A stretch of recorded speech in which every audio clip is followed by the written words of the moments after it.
Ahoy, my friends. Please like and subscribe if you enjoy Scorpid's tales. And with that, enjoy the video. Scorpid was drawn to the mysterious letter he'd stashed away that promised riches and rewards. Having conquered the dead mines, he yearned for the mysteries of Pyrewood Village. Greetings, Scorpid. I've been observing your handiwork for some time now. I must say, I'm impressed. You're clearly no mere street urchin. There's a job I'd like you to do for me. The retrieval of a certain treasure. I assure you the pay is lucrative. If you're interested, I've left a dead drop in the cabin beside Pyrewood Village. You'll find more information within. Gleaning the location from a tattered travel guide in the Deep Run tram, Scorpid ventured north, boarding the subway. Mid-journey, his keen senses caught sight of something stirring. Swiftly rolling off the tram, he landed in an alcove, revealing a serene, aquarium-like area in stark contrast to the rest of the oil-stained tunnel. Peering through glass, Scorpid beheld Nessie, the legendary thresher. Its level remained a mystery. Mesmerized, Scorpid marveled at the awe-inspiring creature lurking in the depths. Interrupted by another approaching tram, Scorpid's instincts kicked in. With ninja-like precision, he unleashed parkour moves, leaping onto the moving tram. As he landed, a confused woman seemed puzzled as to where he had come from. She didn't remember him boarding the tram earlier. Ironforge City, a hub of dwarven craftsmanship, lay before him. The warm forge fires and hammer echoes welcomed Scorpid, but his curiosity led him to the Ironforge Museum. Entering, he immersed himself in ancient marvels. A colossal dragon skull caught his eye, dwarfing him, a perilous truth that he might be a delectable snack for such creatures if they were alive. The remains of the gargantuan red dragon were found in the wetlands shortly after the Battle of Grim Bat Toll. The museum revealed giant bug eggs, unsettling Scorpid at the thought of encountering such ginormous insects. Found in the sweltering wastes of the Tanaris Desert, this peculiar egg remains a mystery to modern ecologists. Dating tests suggest the egg could be up to 1,000 years old. Though certain elements denote insectoid structure, its true origins cannot be discerned. Scorpid's parrot, Greenwing, fixated on a giant talon. Greenwing seemed especially captivated by this display, so Scorpid left him alone to admire his much cooler ancestors. This petrified talon was found off of the southern coast of Stranglethorn. Ecologists believe this talon to be that of an ancient sun rock. A towering taxidermied chicken seemed twice as tall as Scorpid. That would make the large chicken 12 to 13 foot tall in Scorpid's eyes, although by that logic, perhaps it was at least a foot shorter. The largest of the plain strider birds, the Geru, are few in number and rarely encountered. The bones of a giant ram stirred memories of Scorpid's rejection at Amberstill Ranch. This is a scale replica of Toothnash's skeleton. The legendary ram was a wonder of Cosmodan and the subject of many tales of dwarven folklore. To this day, ecologists have been unable to account for the ram's freakish size or physical stamina. A colossal skeleton hanging from the ceiling fascinated Scorpid. Perhaps one day in his future, he'd explore the crater where this fossil was found himself. This intact Pterodon skeleton was recovered from the remote Ungoro crater. Based on the skeletal structure, it is clear that this specific genus has not yet been encountered. Mechanical elven astrology and an orcish catapult followed. Both didn't seem very interesting. Scorpid preferred to look at giant, ancient creatures. In Ironforge's darkest recesses, peculiar scenes unfolded. A gnome, clearly deranged and confused, collided repeatedly with a wall. Scorpid noticed this gnome shared the guild name of the befuddled Ardenhall from his Dead Mines adventures. The revelation struck Scorpid. Having smooth brains appeared to be a shared guild trait. Half a day's journey later, Scorpid ventured through the valley surrounding Loch Modan, leaving the snowy Dunmorrow Mountains behind. During the journey, Mountaineer Rockgar, a dwarven guard, captivated by Scorpid's imposing presence, begged for help to rid the area past the tunnel of greenskin orcs. Scorpid agreed to dispatch the intruders. Approaching the tunnel's end, he encountered a dwarven woman. Playfully comparing boomsticks, Scorpid reveled in being indubitably superior in length and girth. Scorpid effortlessly cleaved through the greenskin orcs. They didn't stand a chance against his blades. Scorpid ventured through damp marshlands, where the loch cascaded down a colossal dam into a sprawling floodplain leading to the open sea. Wary of swamp monsters, he stuck to the path, steering clear of murky waters. Traversing the Thandal span, a dwarven-engineered land bridge, Scorpid marveled at the craftsmanship spanning the chasm below. The colossal structure gave way to the formidable Arathi Highlands. An unexpected encounter lifted Scorpid's spirits, a busy human wizard in the middle of nowhere. Greeting her, Scorpid inquired about her business. Hey, good. You? But she dashed off before Scorpid could answer, leaving him mildly bewildered. At a cliff's edge, Scorpid surveyed a valley below. Refuge Point. Refuge Point had a questionable strategic location for an alliance base. Nevertheless, he took the opportunity to restock his supplies. As Scorpid ventured west towards Thoradin's Wall, the gateway to the Hillsbrad Foothills, a sudden rustle in the tall grasses caught his attention. A ghostly wolf emerged, but transformed, revealing a hostile orcish shaman.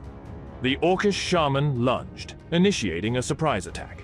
Agile as ever, Scorpid dodged the first strike, responding with a swift gouge to incapacitate his assailant. Scorpid, mistakenly choosing to stand his ground, unleashed his boomstick. The shaman's bulletproof armor rendered his efforts ineffective, and lacking flash powder for a vanishing escape, Scorpid was defenseless. Despite the cruel barbs proving slightly more effective, Scorpid found himself helpless against the shaman's elemental magic. Scorpid was beaten mercilessly, left battered and broken. Scorpid resumed his journey along the road, heightened vigilance now demanded in the wake of the orcish shaman's affiliation with the vile horde. Heading westward, parallel to the elusive Silverpine Forest, Scorpid faced the daunting Hillsbrad Foothills, a treacherous stretch standing between him and his destination. As the road unfolded, a pair of weary horde members emerged, nursing injuries from a skirmish with a giant bear. Seizing the opportunity for revenge, Scorpid struck ruthlessly. The warlock was incapacitated while the cruel barbs found their mark on the weakened hunter. The duo's menacing pet spider and demon posed a threat, but the skirmish was over before it had begun, and Scorpid, deeming himself victorious in a 1 versus 4 battle, strategically retreated. Continuing westward, Scorpid found a fallen Alliance hero, a balding human warrior or paladin in his mid-30s. A stark reminder of the perilous nature of these lands for individuals of the Alliance. Arriving at the Hillsbrad Fields, Scorpid found a peaceful farming community besieged by horde marauders. Fueled by newfound hatred for the horde, he resolved to avenge his fallen allies. As a rogue, Scorpid struck from the shadows, waiting for opportune moments to intervene, turning the tide into favorable 2 versus 1 confrontations. Lying in wait, he skillfully silenced and struck down the horde, utilizing nearby grateful farmers to help him beat down the invaders. Departing, Scorpid left behind a village liberated from horde oppression. Scorpid traveled into the horde-aligned, Forsaken-controlled Silverpine Forest. In Forsaken-free areas, wild werewolves roamed freely, hunting anything that caught their attention. Reaching Pyrewood Village, a settlement where the shifty humans met him with creepy looks, Scorpid traded his wares for coin. Finally, at the cabin beside Pyrewood Village, Scorpid found the quest's destination. Inside, the promised chest held a note unveiling his mission. Hello, Scorpid. I desire a treasure known as the Horn of Zelthos, which is somewhere within Shadowfang Keep. Venturing inside the keep usually calls for backup.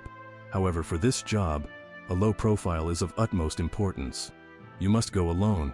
Return the horn here, and your payment will be sent soon after. Shadowfang Keep, a cursed fortress haunted by specters, unliving creatures, and feral werewolves, loomed ahead.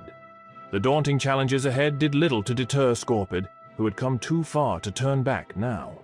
Navigating the treacherous entrance, Scorpid slipped past werewolves and wild hounds, relying on stealth to evade detection. Scorpid had to strategize, systematically clearing the courtyard one monster at a time. Observing the key to success in a prison cell, a man named Ashcrom, with a jingling chain of keys, Scorpid freed him in return for unlocking the giant bolted door. Escaping the angered werewolves, he returned to find Ashchrome gone, but the bolted door open. Infiltrating the courtyard, Scorpid discovered a demonic chest with 2 keyholes. The chest lay in a stable full of devoured horses and cattle, their flesh hanging from chains. Not the best place for a picnic. Scorpid navigated past ghostly specters, waiting for them to turn around, for if they looked right at him, he'd be dead meat, like those horses in the stables.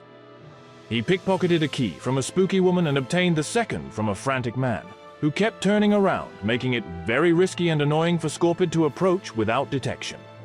Returning to the chest, he opened it to reveal a demonic-looking horn, a powerful artifact with the potential for summoning a demonic entity should he blow on the horn. Scorpid decided not to touch this thing with his bare hands. After returning the horn to the dead drop, Scorpid decided against lingering in the eerie surroundings. Planning to come back in a couple of days, he made his way back to the Hillsbrad Foothills. Outside Hillsbrad Fields, Scorpid witnessed an elite horde-killing death squad of Alliance members who couldn't be in Hillsbrad Foothills for any other reason than to slay members of the Horde. Sweet cosplay. Impressed by Scorpid's attire, the death squad leader invited Scorpid to join the team. They slew many orcs, tauren, trolls, and forsaken. It had felt good to be on the side with the numbers this time. As the Horde slayers disbanded in the nearby town of Southshore, their leader hinted at a manor in the northern hills, suggesting an opportunity for Scorpid to become an assassin. Venturing into the hills, he found a cave with a chest and 2 dead bodies besides it. Maybe Scorpid shouldn't get any closer?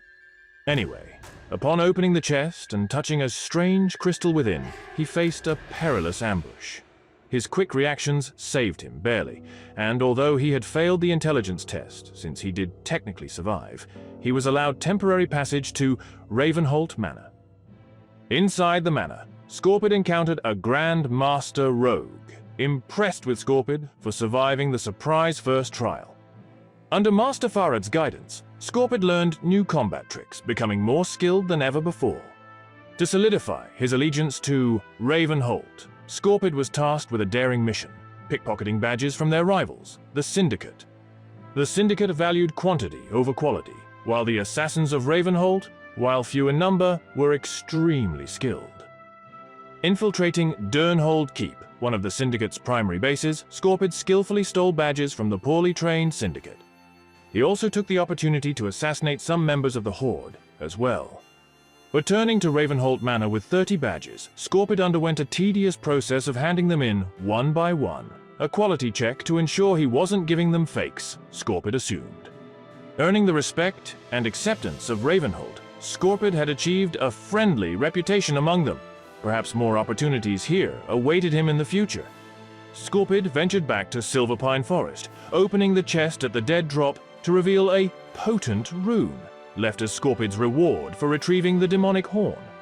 Activating the rune would imbue his poisons with dark magic, a valuable rune to hold for future conflicts. As his adventure concluded, Scorpid paid the Griffin Master in Southshore a hefty sum for a luxurious Griffin ride back to Stormwind City. Time for a well-earned rest.